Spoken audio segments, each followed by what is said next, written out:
Bharat border share করে পাকিস্তানের সাথে, সেইখানে ভারত পাকিস্তানের কি অবস্থা তা আমরা সবাই জানি। সারাদিনই সেইখানে পাকিস্তান ভারতের জয় বাংলা করতেই থাকে, মায়ের হয় খালি সাউন্ড হয় না, এডিটর সাহেব খালি মায়ের সাউন্ড দেয়। এবার কয়েকদিন পর পরই এইসব নিয়ে নিউজ হইতেই আছে। এই যে তার একটা নিউজ দেখেন, এখানে করছে যে শুধু 2020 সালে ভারতের 24 জন সৈনিকরে জয় বাংলা করে দিছে পাকিস্তান।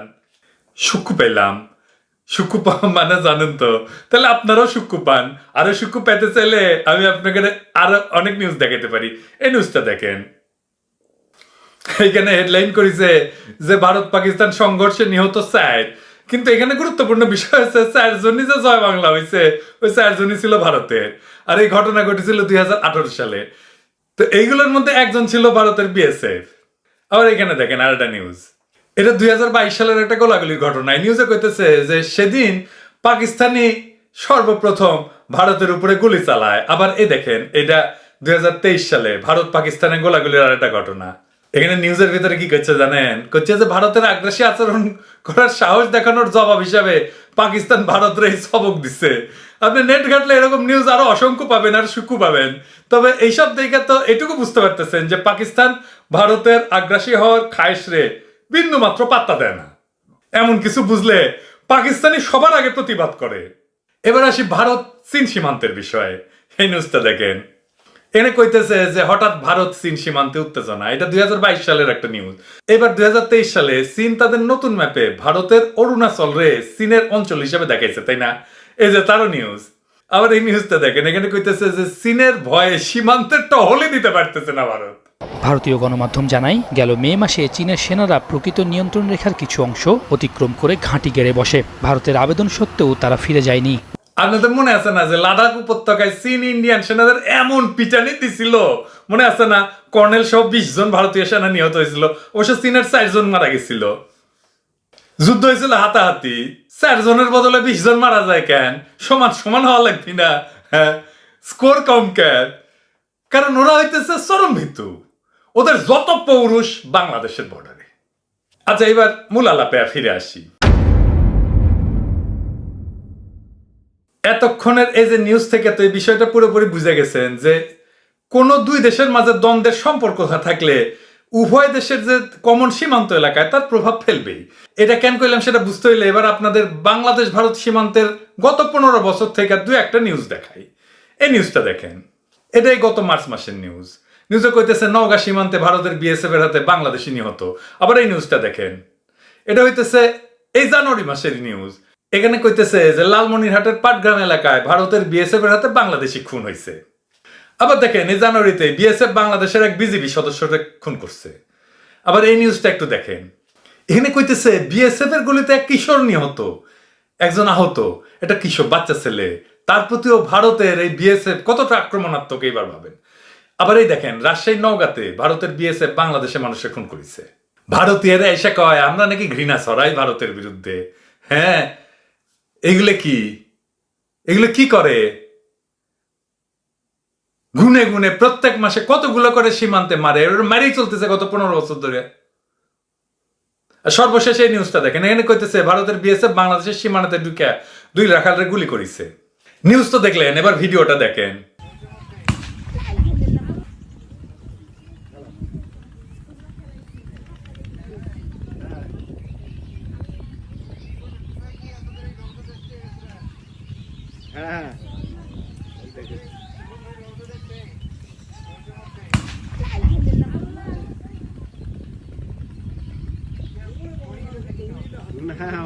ভারতীয়রা বলে, ইন্ডিয়ানরা বলে যে দল বেঁধে আক্রমণ করে নাকি বাংলাদেশিরা, সেই সময় নাকি বাধ্য হইয়া গুলি করে, গুলি করতেই চায় না, ওরা ফুলের টোপা দেয়।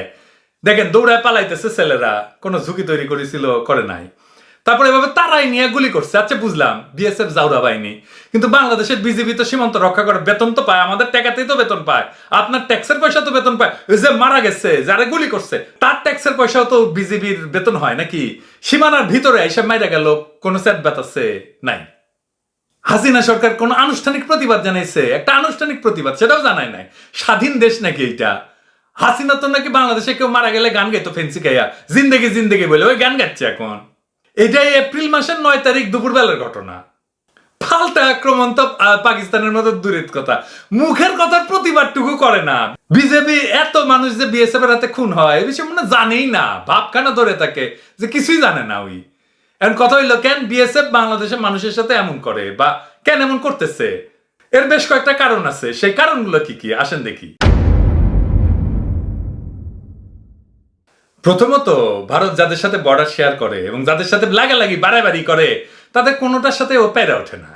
যেমন নিউজ তো দেখলামই না, চীন আর পাকিস্তান কিভাবে ভারতের সীমান্ত জুড়া চাপ আর কোপের উপরে রাখে সবসময়। এমন মার খাইতে খাইতে এদের মাঝে মাঝে যখন রাগের সঞ্চার হয় তখন সেই রাগ কিছুটা প্রশমিত করতে বাংলাদেশের মানুষের মাইরা নিজের রাগ কমায়। দ্বিতীয়ত হইতেছে, মায়ের খাওয়ার পর ইজ্জত বাঁচাইতে সহজ লক্ষ্যবস্তু হিসেবে বাংলাদেশের মানুষের মাইরা দুনিয়ায় নিজেদের শক্তিশালী দেখাইতে চেষ্টা করে। বাংলাদেশিদের মারার আর একটা কারণ হলো হাসিনা নিজে। ভারতের বিএসএফ জানে যে হাসিনা ভারতের খাস বান্দি দাসী, তাই ওইখানে মানুষ মারলে হাসিনা কখনো বিচার তো চাইবেই না, বিচার করবেও না, কোনো প্রতিবাদও করবে না। আর এইখানেই মানুষ খুন করা অধিকতর নিরাপদ ভারতের জন্য। আর তাই ভারতীয় বিএসএফ বাংলাদেশের মানুষে মানুষ না বরং খেলনা মনে কইরা মারতেছে, পাখি মারা যেরকম সেরকম।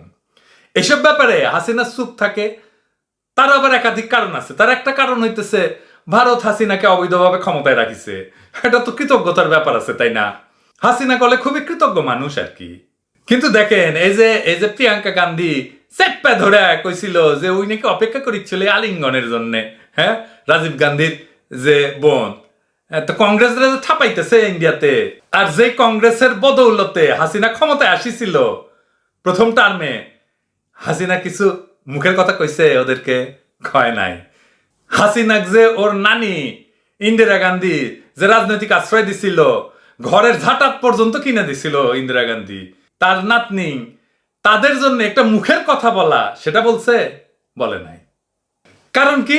কারণ ওই কৃতজ্ঞতার বদলে যদি সে কিছু বলে আর ভারতকে যদি বাংলাদেশের মানুষ মারতে নিষেধ করে, তাহলে মোদি রাগ করবে, বলবে যে আমি তো আমার বউ নাই, তার উপরে তুমি আমার হাত মারতে দিতে চাও না, থুকু গুলি মারতে দিতে চাও না, তাইলে আমি যাবোটা কোথায়? তাই এই হাসিনা দেয় মোদিরে, মানে গুলি মারতে দেয় আর কি, থুকু। আর তৃতীয় কারণ হইলো বাংলাদেশের প্রতি মনে পুষে রাখা দীর্ঘকালের রাগ। হাসিনা অনেক আগে বলছে যে সে বাংলাদেশের রাজনীতি করবে প্রতিশোধ নিতে। সে রাজনীতি করতে আসে নাই, প্রতিশোধ নিতে আসছে। তাই ওই ভারতের বিএসএফদের দিয়া বাংলাদেশের মানুষদের মাইরা প্রতিশোধ নিচ্ছে। এই আক্রোশে যে এই জাতি যারা ওর বাপের মৃত্যুতে মিষ্টি বিলি করেছিল, মিষ্টি খাইছিল 15ই আগস্টে 75-এ, এটা তো সাইজ করতেই হয়। শুধু সীমান্তে মানুষ মারা না, তারা অফিসিয়ালও বাংলাদেশের মানুষের চেক পয়েন্টে হেনস্থা করছে। বিশেষ না হইলে এই ভিডিও দেখেন, এই ভিডিওতে কি করছে। হ্যালো বন্ধুরা, আজ 7ই এপ্রিল রবিবার। আপনারা এই মুহূর্তে দেখতে পাচ্ছেন বেনাপোল স্থলবন্দরের আজকে সর্বশেষ পরিস্থিতির চিত্র। বন্ধুরা, আপনারা বুঝতেই পারছেন বেনাপোল স্থলবন্দর কিন্তু সম্পূর্ণরূপে ফাঁকা বিরাজমান করছে। ঠিক ঈদের আগ মুহূর্তেও কোনো ধরনের যাত্রী চাপ নেই, যাত্রী ভিড় নেই, কারণ বেনাপোল স্থলবন্দরের যে ভোগান্তির চিত্র, তার কারণে কিন্তু বেনাপোলকে ইতিমধ্যে বয়কট করতে শুরু করেছে সকল যাত্রী সমাগম। অন্যান্য স্থলবন্দর ব্যবহার করছেন, যার ফলে বেনাপোলে কিন্তু পুরোপুরি যাত্রীশূন্য পরিস্থিতি বিরাজমান রয়েছে। কোনো ধরনের যাত্রী কোলাহল নেই, যাত্রী ভিড় নেই, কোনো অশান্তিও নেই, যার ফলে নির্বিঘ্নে যাত্রীগণ অল্প সময়ের ভিতর পারাপার হতে পারছেন। এই ভিডিওতে দেখলেন তো যে দিনের সময় বেনাপোল বন্দরে উপচে পড়া ভিড় থাকতো, বাংলাদেশের বিগত দিনগুলোতে সেই ভিড় এখন আর নাই। গোটা বেনাপোল বন্দর এখন ঈদের মতো সময় প্রায় ফাঁকা। ঈদের সময় বেনাপোল বন্দরের এমন নাজেহাল দশা খুব ভালো করে প্রমাণ করে যে বাংলাদেশের মানুষ আর আগের থেকে এখন ভারতে যাওয়া লক্ষণীয় হারে কমায় দিছে। প্রথম আলো নিউজ করেছে, দেখেন কলকাতায় ঈদের বাজারে বাংলাদেশি ক্রেতা কম। কলকাতা প্রতিনিধি রিপোর্ট করেছে, বাংলাদেশের কেউ না। কিন্তু প্রথম আলো তো কিঞ্চিত জাউরা আছে, তাই ওই কারণ খুঁজে বের করেছে যে বেশি গরম হয়েছে সেজন্য যাচ্ছে না। শুধু তাই না, এই বছরে ভারতে বাংলাদেশি ক্রেডিট কার্ডে খরচা 16.5% কমিছে। সাবাস বাগের বাচ্চা, বয়কটে নাকি কিছু হয় না, হ্যাঁ, বয়কটে 16.5% কমে দিছি, মানে এই টাকা তো খরচা করতে ইন্ডিয়াতে যায়, 16.5% কম খরচ করেছে। এইটা 100% কম হবি, জিরো হয়ে যাবি, শূন্য হয়ে যাবি। এটা গেল বাংলাদেশ ব্যাংকের রিপোর্ট। আর বাংলাদেশের জাউরা হাসিনার মিডিয়া কয় কলকাতায় নাকি বাংলাদেশিদের উপসে পড়া ভিড় দিয়ে কি করবি, টাকা তো খরচ করে না। বাংলাদেশের মানুষের ঈদের সময় ভারতে যাওয়া লক্ষণীয় হারে কমায় দেওয়া এটাই প্রমাণ করে যে বাংলাদেশের দেশপ্রেমিক নাগরিকরা ভারতীয় পণ্য বয়কট আন্দোলনের সাথে যুক্ত হয়েছে। প্রমাণ করে যে বিপুল সংখ্যক মানুষ ভারতের আধিপত্যবাদের বিরুদ্ধে চাবুকের আঘাত হিসেবে ব্যবহার করছে ভারতীয় পণ্য বয়কট আন্দোলনের কর্মসূচিরে। বাংলাদেশের মানুষের পণ্য বয়কট আন্দোলন যে গুরুত্বপূর্ণ ইম্প্যাক্ট ফেলিচ্ছে বেনাপোল বন্দর খালি থাকা তারই একটা পরিষ্কার নিদর্শন। এইবার আসি এই একই ভিডিওতে উল্লেখ করা দ্বিতীয় প্রসঙ্গে। এই ভিডিওতে এটাও শুনলেন যে এরপর থেকে যারা বাংলাদেশ থেকে ভারতে গেছে কেনাকাটা করতে, ইন্ডিয়ান কাস্টমস তাদের প্যাকেটজাত বা তাদের পণ্যগুলা যেগুলো কিনছে তারা রেখে দিতেছে এই বলে যে তোমরা বাংলাদেশিরা তো ভারতীয় পণ্য বয়কট করছো, তাহলে আবার ভারত থেকে ঈদের পণ্য নিয়ে যাবে কেন? দেখেন, তবে সব থেকে বড় যে বিষয়টি যে ইন্ডিয়া ফেরত বাংলাদেশি যাত্রীগণ কিন্তু মহাবিপদে পড়ছেন ইন্ডিয়ান কাস্টমসে ফেরার পথে। কারণ আপনারা নিশ্চয়ই জানেন বাংলাদেশে এক শ্রেণীর লোক ইতিমধ্যে ভারত বয়কটের ডাক চলমান রেখেছেন সোশ্যাল মিডিয়াগুলোতে, যার ফলস্বরূপ ইন্ডিয়াতে এই বিষয়টি রিউমারভাবে ছড়িয়ে গিয়েছে এবং তারা কিন্তু এখন অবগত আছেন বাংলাদেশি নাগরিকগণ ইতিমধ্যে ইন্ডিয়াকে বয়কট করতে শুরু করেছে। আর এই বয়কটের ফলে কিন্তু তারা অতিরিক্ত প্রেশার ক্রিয়েট করছে যাত্রীদের উপর, যারা ঈদের শপিং করতে ইন্ডিয়া গেছেন তারা সরাসরি বলছে আপনারা বয়কটের ডাক দিয়ে কেন আবার ইন্ডিয়াতে আসছেন ইন্ডিয়ান পণ্য কিনে ঈদ করার জন্য। তাদের পণ্যগুলো কিন্তু জোরপূর্বক ডিএম করে নেওয়া হচ্ছে ইন্ডিয়ান কাস্টমসে। এই বইলাই বাংলাদেশের মানুষের টাকায় কেনা জিনিস ভারতীয় কাস্টমস হাতায় নিচ্ছে। কেমন চোর, কেমন ডাকাত দেখেন। আর আপনারা যান ওইখানে হ্যাঁ পয়সা খরচ করতে। প্রশ্ন হইলো এটা কেন হইতেছে? এর প্রথম কারণ হইলো আমি ভারতীয় পণ্য বয়কট আন্দোলনের শুরুতেই বলছিলাম যে এটা এমন এক কর্মসূচি যেটার মাধ্যমে ভারত শুধু মাইরি খাবে, কিন্তু এই আন্দোলনে মোকাবেলা করার কিছুই পাবে না। তাই কিছু না পেয়া ঠিক যেমন চীন পাকিস্তানের হাতে মাইর খা কাপুরুষ বিএসএফ বাংলাদেশের নিরীহ মানুষকে গুলি করে মারে, তেমনি ভারতীয় প্রশাসন কিছুই করতে না পেরা কাস্টমসকে লেলায় দিছে। তারা যেন মানুষের টাকায় কেনা জিনিস নিজের মনে করে হাতায় নেয়। এখানে একটা কথা পরিষ্কার জানায় রাখি যে বাংলাদেশে বিপুল সংখ্যক মানুষ ভারতীয় পণ্য বয়কট আন্দোলনের যেহেতু মনে প্রাণে সমর্থন করে আর এই কর্মসূচি পালন করতেছে, তাই সংখ্যার কাছে এইবার ভারতে যাওয়া এই গুটি কয়েক মানুষ কিছুই না, কিন্তু তারা উপযুক্ত শাস্তি পাইছে। ঠিক হয়েছে, আমরা খুব খুশি হয়েছি। যা কিনতে যা ইন্ডিয়াত, যারা আগে ভারতে যাইতো ঈদ মার্কেট করতে তারা এবার যায় নাই। সেই ভারত বয়কটকৃত মানুষের সংখ্যার কাছে এই গুটি কয়েক মানুষ গণায় ধরার মধ্যে না। তাই ভারতের কাস্টমস ঘাটির গুহায় ঘাপটি মেরে বসে থাকা দু একটা কাপড় চোপড় নিয়ে রাইখা প্রতিশোধ নিতে চাওয়া বয়কট আন্দোলনের একটা চুলো বাঁকা করতে পারবে না। তাই আমি এই অহেতুক ব্যাপারে আর আলাপ নাইবা দিলাম। আর হ্যাঁ, যারা আগে ভারতে মার্কেট করতে যেতেন এবার ভারতীয় পণ্য বয়কট আন্দোলনের সাথে একাত্মতা প্রকাশ করে ভারতে যান নাই, তাদেরকে অশেষ ধন্যবাদ। আর ভারতের বেনাপোল কাস্টমসরে বলবো এইভাবে অন্যের কেনা কাপড় চোপড় চোর ডাকাতের মতো চুরি করে না বাইরে মুদিরে বল বাংলাদেশের সাথে ব্যবসায়িক সমস্ত লেনদেন বন্ধ করতে, দেখি কেমনে পারিস। হ্যাঁ, বাল শুনের দলগুলা এগুলো করতে পারলেন না বুঝতাম। হ্যাঁ, বাংলাদেশের মানুষের কাছে হকারের মতো জিনিস না বেচাও পেটে খাবার জুতাইতে পারার মতো কিছু করতে পারিস, তা তো কিছুই পারিস না।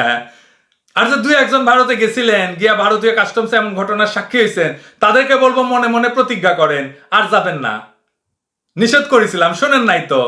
প্রতিজ্ঞা করেন যে ভারতীয় পণ্যের বয়কট কইরা দাদা বাবুদের ভাতে পানিতে মাইরা এদের সবক দিবেন। বেনাপোল বন্দরে এই সময় আর একটা ভিডিও দেখেন। ঈদের একদম সন্নিকটে এসেও বেনাপোল স্থলবন্দরে আজ দুদিন যাবৎ কিন্তু একদম যাত্রী শূন্য বলাই চলে, তেমন কোনো ভিড় নেই। খুব মুষ্টিমেয় কিছু সংখ্যক যাত্রীগণ পার হচ্ছে, ফার্স্ট আওয়ারে কিছু যাত্রী পার হয়েছে, তারপর থেকে সারাদিন কিন্তু ফাঁকা পরিস্থিতি বিরাজমান রয়েছে। এটাও বেনাপোলের অন্য আরেকটা দিনের ভিডিও। এখানেও কইতেছে যেই বেনাপোলে আগে ঈদ উপলক্ষে বাংলাদেশিদের লম্বা লাইন লাগা থাকতো সেই বেনাপোল এখন পুরাই ফাঁকা। শুধু প্রথম ঘন্টা হাতে গোনা অল্প কিছু মানুষ পার হইছে, আর দিনভর ফাঁকা। ভিডিওতে তো সরাসরি দেখতে পাচ্ছেন, আমি করি নাই ভিডিও, যে বেনাপোল বন্দর কেমন মানব শূন্য ফাঁকা পইরা আছে।